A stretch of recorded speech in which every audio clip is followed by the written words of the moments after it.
educators take with our teachers. So it's that, you know, revolutionary idea that if you want teachers to hold students to trauma-informed view, you have to do the same for them, right? So sending that 11 p.m. email requiring that all teachers do something by 6 in the morning the next day is not trauma-informed. So that transfers a lot of my interest. Back to you, Seema. And I'm Seema Hromnik. I teach in the LMU I'm actually currently supporting the interns, the SPED interns, but have been teaching with LMU for about 8-9 years now, and started actually with Lihi. So Lihi and I go way back through Seneca, teaching at LMU, and I also participate in the same program, actually the program at UC Berkeley that Lihi is currently a part of. So we've had lots of opportunities to connect and talk about this work, and I'm currently the principal of a non-public school with Seneca. It's called James Baldwin Academy, and I would say 99, probably 100% of our kids are kids who have experienced significant trauma in their lives, and it's ongoing. So past trauma, current trauma, and probably future trauma. And so it's become something, you know, it's something that informs our work. It's essential to our understanding of how to work with our kids. And then, like he said, we can't be expecting folks to work with kids in that way if we're not working with them in the same. So I think part of this training is sharing some ideas and some barriers that occur, as well as some possible solutions and strategies so that we can be more informed in how we work as leaders, how we develop teachers who are good in turn work with kids and their families in dealing with trauma. So we're excited about these. It's a pretty manageable amount of content. It's 6 principles. We hope that in that way you can really hold on to them and think through the lens of these 6 principles. That said, there is a lot that can be said about trauma. So our goal today is just to focus on these 6 so that it's not overwhelming, and it's hopefully something that you can take away and start implementing or practicing right away. And a little quick shout out to Shelly. I see Shelly on the chat. Shelly goes back with us to Seneca days as well. So nice to see you, Shelly. Okay. All right, so let's launch into some content. As Seema said, you know, we have an hour together. The reality is that many of you here on the call are, you know, equally immersed in this work of trauma-informed care. I see several behaviorists, psychologists. Seema just shouted out Shelly, who used to work with us. And so really wanted to provide a quick common definition of trauma because we all may approach it a little bit differently. And then after setting the stage with these next couple of slides, we're really gonna move it over towards you all. And as Seema said, hope that the learning that we do is informed by the thinking that all of you have to offer. This is the definition of trauma that we would suggest using for today, just to call out a couple of things that I think are important here.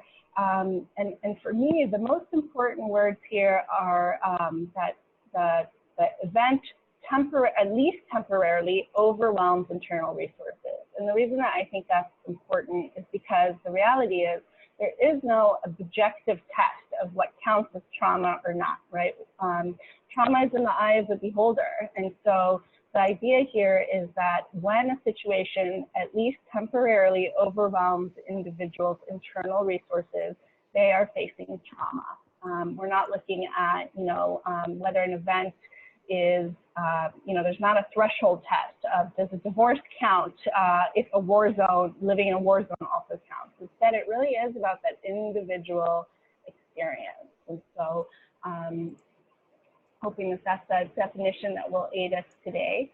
So one step further, we know that, you know, when an individual is either actively experiencing trauma or has experienced trauma, there are a number of known triggers that can escalate their behaviors or lead to a traumatic response. And if you just look at this list, which, you may think to yourself, well, gosh, a lot of these are absolutely true in this current shelter-in-place reality. I don't know about you, but I'm having a hard time predictably guessing what my future looks like. I don't know when I'm going back to the office. I don't know what I'm going to do when I get there. My transitions are a lot more abrupt. Certainly, there's a lot of loss of control there are limits being set, even on where you can go and how close to the next individual and between what hours. And certainly we know that folks are experiencing a great deal of loneliness, sensory overload. We joked, those of us who are on here early, that for some this may be the first Zoom meeting of the day, whereas others have just been going through one after the next. All that to say, there's a lot of reasons to suspect that many of our students, our colleagues, ourselves, and our communities are experiencing trauma during this time of great uncertainty. And the reason that that's important is because trauma does not occur in a vacuum. The reality is that for each individual that experiences trauma, they are a member of a variety of organizations. They belong to certain systems and institutions, and of course, they're a member of a cultural society.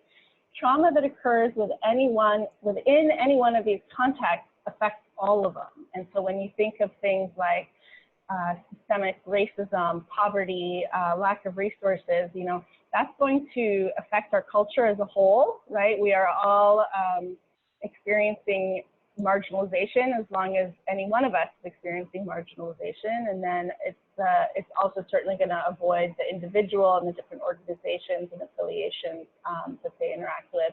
And that's true in any direction. Any individual person is a member of an organization, a system, and a culture, just as a culture is made up of all of those little concentric circles. So hopefully that's just a bit of grounding for us, and I'm going to give it back here to Seema to talk us through these 6 principles that we keep referencing. Nice. And as before, just before we go into those, if anybody does have a particular example or a situation that's really coming to mind in terms of the COVID-19 situation that corresponds with any of what Lihi just mentioned, we'd love to hear about it. You can either put it in the chat or you can share out now if there's a particular type of trauma or trigger that you yourself have experienced or have heard about through the folks that you support. We'd love to hear about that. Does anyone have an example that comes to mind? Yeah, Megan. So I had this example actually happen today. I was supporting a group of teachers and we're transitioning to virtual IEP meetings. I triggered them because we went through like who has to attend these meetings that are next week. And previous practice at this school was just the special ed teachers and an administrator. And I said, well, we need a gen ed teacher. And if they have speech or OT, and I sat through an hour then of an email thread of I'm gonna lose it. Like, I can't do this. We can't possibly do this. No. And it was just like, it happened instantaneously. Like, I have never received that many emails so quickly. And so I spent the next 2 hours like repairing relationships and working out a plan for like, we can do this. Definitely, like, I was really happy to have this webinar on my calendar for today, because I was like, oh, wow, like I stepped in it and I didn't realize that I would trigger people so quickly. Well, thank you. Thank you for sharing that. And I'm sure others have similar examples or examples of things that either you didn't anticipate would be such a trigger, or you kind of knew that they were, and there was a reaction and a response. So think about what that example might be as we go through some of these principles. So like he mentioned, there are 6 principles of trauma-informed care, and we encourage or we advise seeing these as kind of a lens of how to think about situations, how to give advice, how to work through problems from these different aspects. And if you are using these 6, then the idea is that you are providing a practice that can address trauma and can help people in a situation like we are currently experiencing, where there is a kind of inherent inbuilt trauma that's happening for folks. Okay, so the 6 principles are safety, trustworthiness and transparency, peer support, collaboration and mutuality, empowerment, voice and choice, and cultural, historical, and gender issues. And there's a reference here, and in the slides that Lihi has sent to you, you can certainly read a lot more about each of these principles in depth. What we want to do today is start with a little definition of each to give you a guideline, and then we want to get practical. We want to think about, so what does safety look like? What are some of the barriers to safety? And then what are some of the possible solutions or things that you can try in order to create safety in the situation that you're in? So we're going to go ahead and start. I'll guide you through. Lihi, if you want to switch over to the next slide. We'll start with safety. So you'll notice that there's the definition to start. In this case, throughout the organization, that staff should feel physically and psychologically safe. And we know now that physically and psychologically are going to look different even with the added layer of virtual responsibility. The physical setting is safe, and the interpersonal interactions promote a sense of safety. Understanding safety as defined by the individual staff is a high priority. So as a leader, as somebody that's guiding or supporting others, thinking about what safety looks like, both the physical and the emotional, as well as the psychological. So for each of these principles, and I'm just diving into this first one in more detail, we're going to put you into a breakout room. And what we'd like you to do is think about this principle in terms of primarily the barriers. So the first thing we want you to do is think about Corona, the pandemic that we're in right now, and what are some of the barriers that are coming up. So can someone give me an example for safety? What would be a barrier to safety that's occurring right now? Yeah, Sue. Maybe stuck at home with an abusive person. Absolutely. Stuck at home in an unsafe situation, an abusive or an unsafe situation. So what you're going to do is in your breakout group, you're going to go into the URL that Lihi sent in the chat, and you're going to actually type in so that your responses, so that at the end we have a great resource that we can all share. So we're going to allocate 8 minutes. I think, Lihi, do we want to do any more time? Because I've put people into 3 breakout groups based on numbers. And I was thinking each group could do 2 principles. Do we want to allocate a little more than 8 minutes, or do you think that's still good? No, let's add a little bit more, maybe 12. Okay, so breakout group number 1, you're going to be doing principles 1 and 2. And then breakout room number 2, you're going to be doing principles 3 and 4, and breakout 3, number 5 and 6. And they're not exactly even. I apologize, we don't have quite an even number.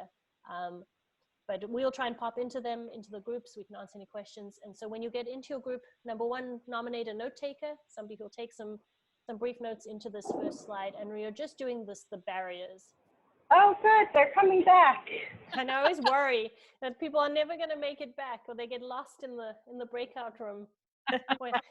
When I did my first session, I was on a private Zoom with some friends, and I put people in the breakout room and left them there for the whole conversation. They thought that they were in a lot of trouble. Didn't realize you had to bring them back. Right? Okay. Do we have everyone? Well, they're about to close automatically in 10 seconds. Another little feature I learned.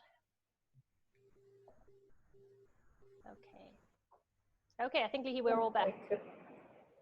I think we have 13 participants? Oh, here we go. Okay, now we're all back. Welcome back, everyone. We had asked you to choose a representative from each breakout room, or a couple of representatives. If you didn't do that, you can just start making some eye contact with folks. But we would love to hear some of the highlights from your conversations. And as we go along, feel free. We want this to be a living document that captures our best thinking. So if you're having an aha or something that you think can be added, feel free either to chat or just add it straight into these slides. Beginning with principle 1, which was safety. And so is there someone from the safety group that would like to take us through some of your highlights? I can, since I did notes, unless somebody else wants to Rochambeau. So we talked about, first of all, having to work out of context, so that how traumatizing that is to have to do what you normally do in without the tools and resources in a completely different setting. Then everything changes for all of us. Also unable to leave the house. But other family members are having to leave, which creates an additional risk. If you're health is such that you need to be very isolated. Roommate drama, so living with other people, and normally you all scatter and you're not scattered and everybody's trying to work and there's a lot of activity that normally wouldn't be going on. Living alone, so you're not getting out and able to interact with others.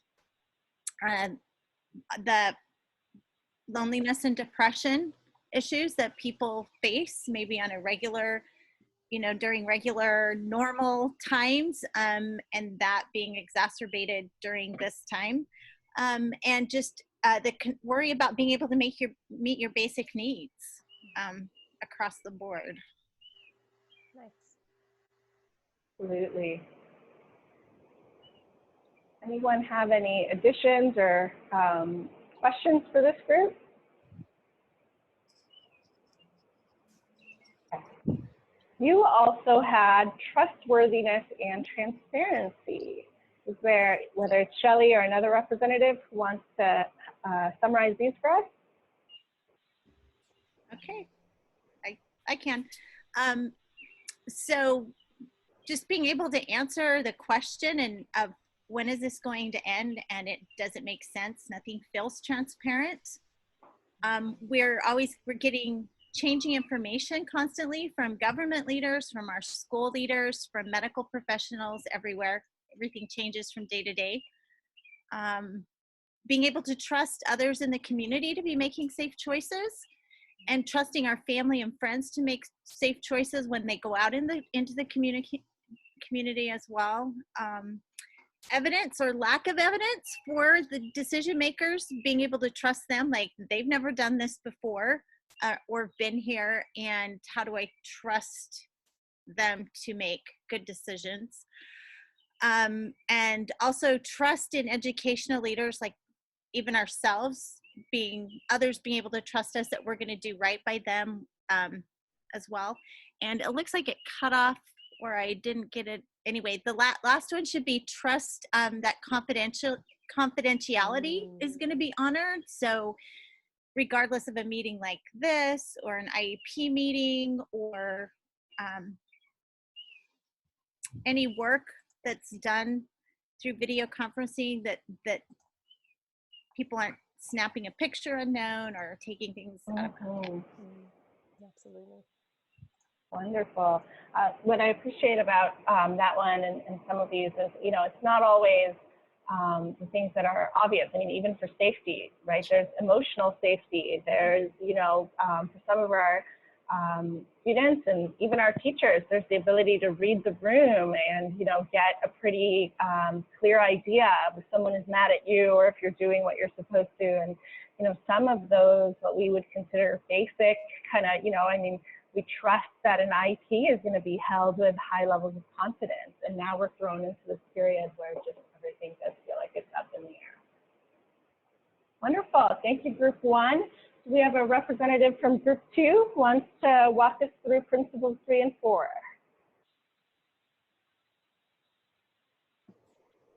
I'll jump in. Kate was able to take our notes for us. But what was interesting as we started this is we realized that we're really problem solvers. So it was really hard for us in some ways to come up with the barriers because we already wanted to fix everything.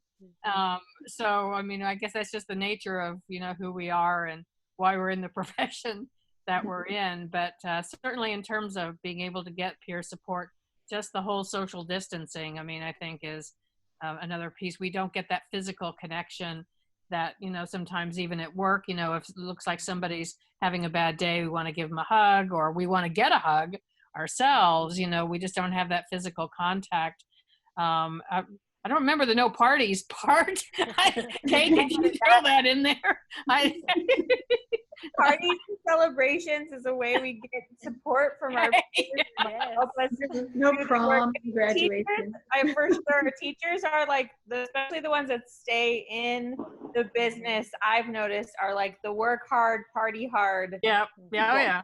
And usually the schools that work well, they work well because the teachers work hard and then party hard together. And so I think that not having that reinforcement and celebration every week or every day or whatever you're used to is hard. Hard to keep doing the work. That's why we're friends, Kate.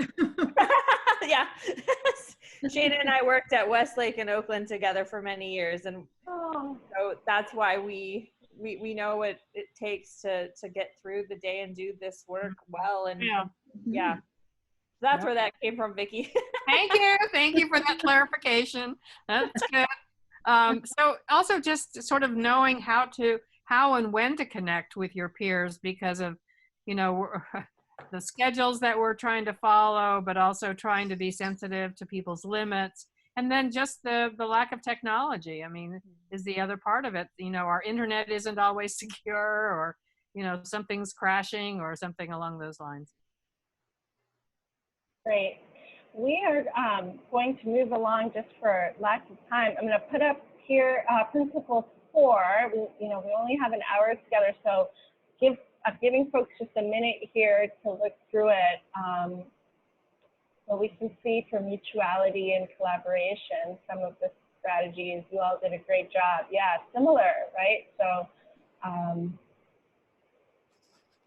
you know, just so much is off balance here. And similarly, Principle 5 for 3, you all are, maybe you're gonna get off the hook for representatives. I saw some of you squirming when I asked for some, but the timing is helping you out there. But, you know, lots of similarities in all of these around just how much we're missing in-person interaction. And then the additional piece around choice and the fact that sitting on Zoom calls is not a preference for all of us. And then the last principle, which is cultural, historical, gender issues. Let's see.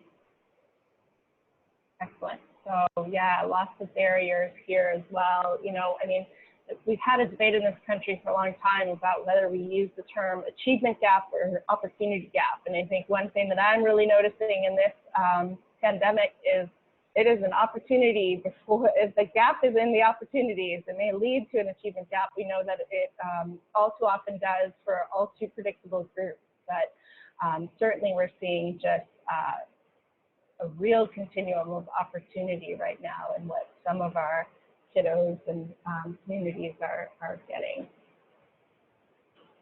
Okay, thank you all. I wish we had a little more time for discussion, but I'm going to pass it back on to Seema because we have a little more work that we'd like for each of you to do. And it sounds like you guys are already like kind of itching to get at the solutions, so we're going to let you dive right there. And again, just a reminder, as I'm looking through these, thinking about it, that some of this applies to our kids in the classrooms that our teachers are teaching, but it very much applies to the teachers that we're supporting, right? And so thinking through that lens as well. So not too much explanation. We're going to do exactly the same thing. You're going to go into your groups. And does anyone want to do it different? Should we mix it up and provide solutions to different groups? All right, let's keep you guys, because it sounds like some folks already started thinking about solutions. So let's have group 1 continue with principle 1 and 2. Group 2 continue with principles 3 and 4, and group 3, breakout room 3 with principles 5 and 6. So now you're going into the strategies, some suggestions, some strategies, ways that you could overcome some of these barriers. So I'm going to go ahead and send you out to your groups already, and we'll see you in about 10 minutes time. Again, yay, people are actually coming back, so that's a good sign. Okay. So we're just waiting on a couple folks.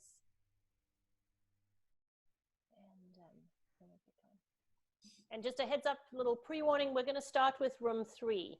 So we started with room 1, we're going to start with principles 6 and 5. So we make sure we don't run out of time for folks in room 3. So if you want to be touching your noses or whatever signal you want to give your group member that you want to present or you don't want to present, either way, that's fine.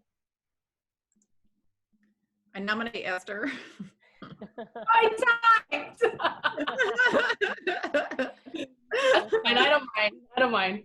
Okay. So welcome back, everybody. We hope you had some good discussion. We're really impressed by everything we saw. And again, a reminder that these are all going to be here for you. So what we're going to ask you to do now in the interest of time is just share one highlight from your discussion while everybody else is reading the strategies that you came up with. So Esther, if you want to model for us and do principle 6, just one highlight in the interest of time. Thank you.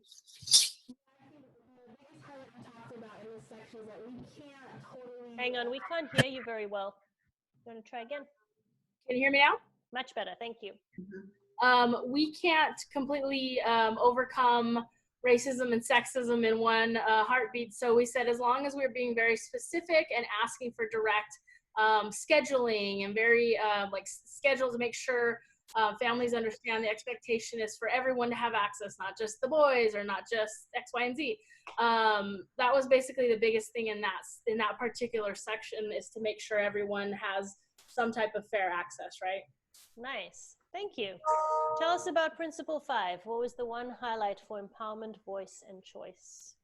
Yeah, biggest highlight is to be creative. I think on the top one, just whether it's your Zoom meetings or whether it's any messages or any videos, it's just to be creative, and you're gonna obviously garner more attention, but also authenticity in those messages. So we kind of talked about the various themes that people are having on Zoom meetings, from different background challenges to, you know, wear different hats, to have your favorite coffee mug, just anything that can kind of get people excited about, you know, having a choice and having a voice while they're on a Zoom meeting. Nice, thank you. Breakout room number 2, if you'll give us a highlight for principle 4, mutuality and collaboration.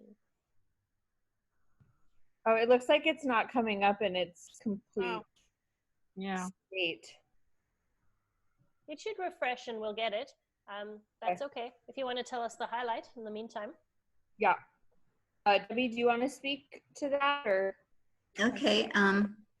Well, just one highlight is really to have norms for your meeting, to have the expectations, maybe some ground rules, so there's common respect and we can have common understanding in the meeting. Nice, thank you. Okay. Nice, let's go to principle 3 and a key highlight there. You got some great ideas, easy to read. Thank you. I think my biggest takeaway on this that we came to was, especially in talking to our teachers, is just inclusion is now more important than ever. So like, if you think of how people feel isolated, imagine our students with special needs not being able to have that community. And so we're in our work in the classes and working with the teachers, I'm hoping that we're reminding them that everyone needs peer support.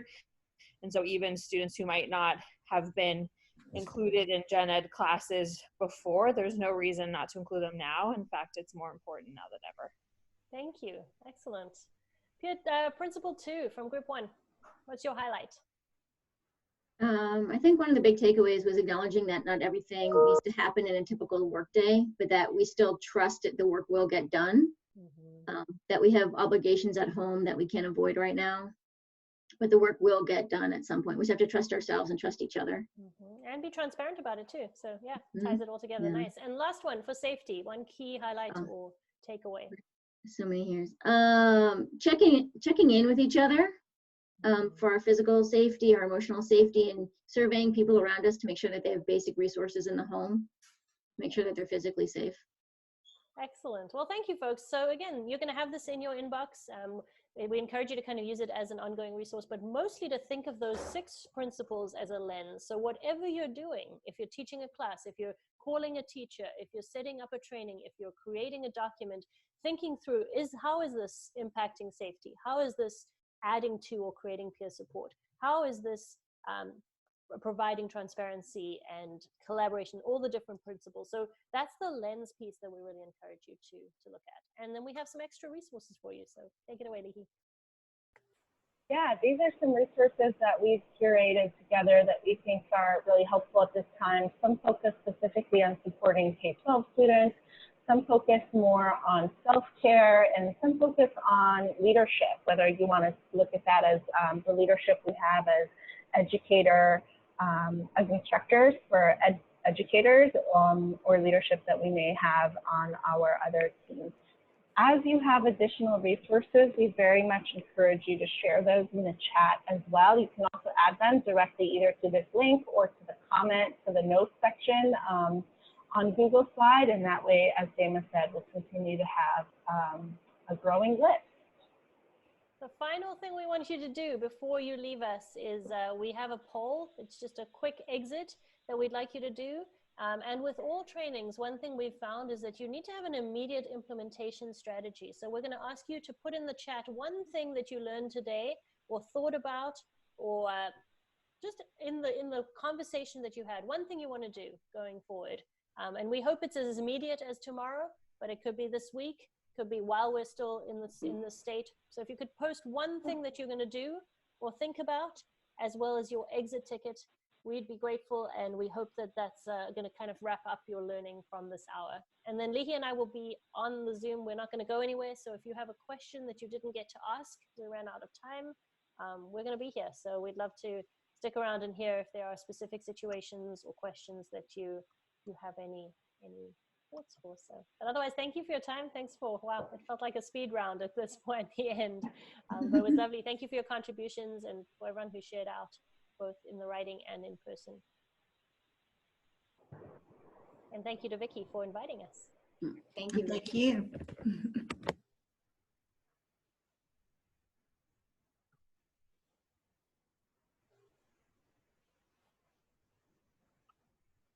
Thank you guys. That was awesome. So good to see your beautiful faces.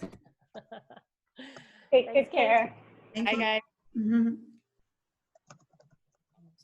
Stay well. Thank you.